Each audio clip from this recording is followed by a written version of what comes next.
চিপাঝাৰত ৰাষ্ট্ৰীয় বড়োচা cup football প্ৰস্তুতি তুংগত অধীৰ অপেক্ষা ফুটবল অনুৰাগীৰ সৰ্বভাৰতীয় ফুটবল ফেডাৰেশ্যন আৰু অসম ফুটবল সন্থাৰ স্বীকৃতিপ্ৰাপ্ত বড়োচা কাপ 2022ৰ চাৰিখনকৈ গুৰুত্বপূৰ্ণ খেল অনুষ্ঠিত হ'ব চিপাঝাৰত।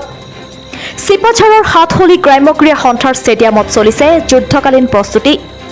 ব্যস্ত হৈ পৰা দেখা গৈছে সাতহলী গ্ৰাম্য ক্ৰীড়া সন্থাৰ কৰ্মকৰ্তা আৰু স্থানীয় ৰাইজক।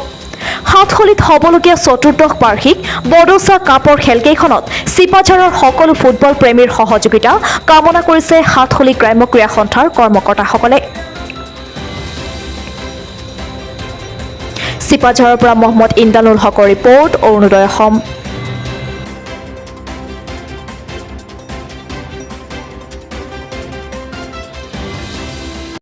বৰ্তমান খেলক যি ধৰণে গুৰুত্ব দিছে আৰু সেই গুৰুত্বৰ অংশীদাৰ হ'ব পাৰিছোঁ আজি আমি পশ্চিম দৰঙৰ এই সাতখলী গৰুসুতিবাসী।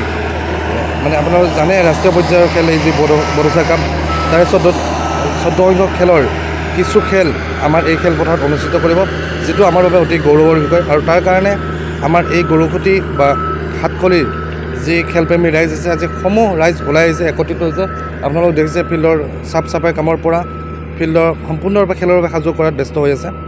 আৰু এই ক্ষেত্ৰত আমি বড়োচাৰ সমূহ বিষয়ববীয়াক ধন্যবাদ জনাইছোঁ।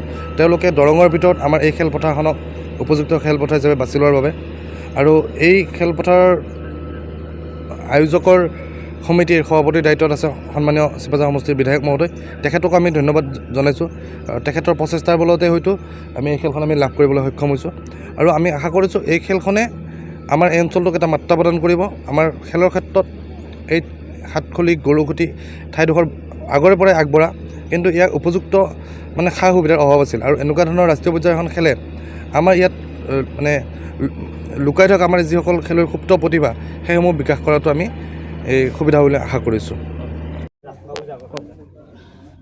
আমাৰ এই সাতখলী গ্ৰাম্য ক্ৰীড়া সন্থাৰ খেলপথাৰত অহা 29 তাৰিখ, 30 তাৰিখ আৰু 31 তাৰিখ আৰু 2 তাৰিখ এই 4খন খেলা অনুষ্ঠিত হ'ব। এই খেলাখন আপোনালোকে নিশ্চয় গম পায়, বড়োচা কাপ ফুটবল প্ৰতিযোগিতাৰ ৰাষ্ট্ৰীয় লেভেলৰ খেলা হয়।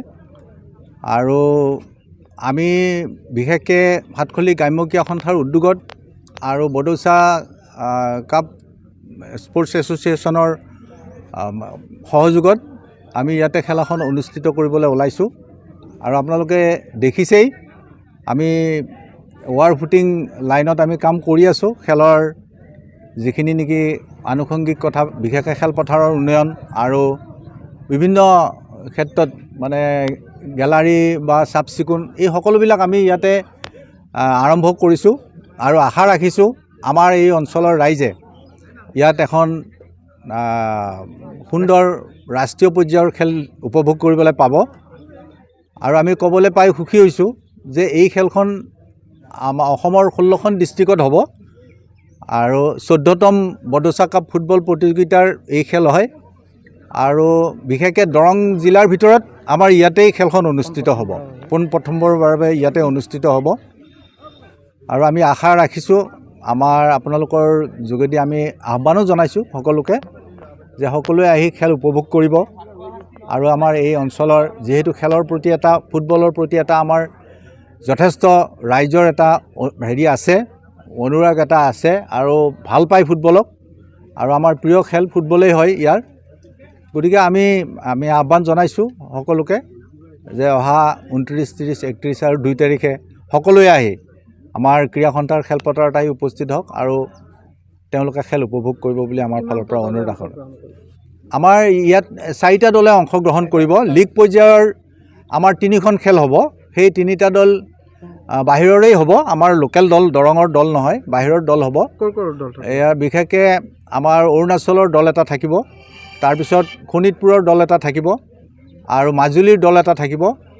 আৰু ডিষ্ট্ৰিক্ট লেভেলত খৈৰাবাৰীত যিখন খেলা হ'ব বড়োচা কাপৰ, তাৰ চেম্পিয়ন দলটো আৰু আমাৰ চেম্পিয়ন দলটোৰ মাজত 2 তাৰিখে ইয়াত ফাইনেল চূড়ান্ত খেলখন হ'ব। গতিকে আমি সেইখিনি আশা কৰিছোঁ খেল অনুষ্ঠিত হ'ব বুলি।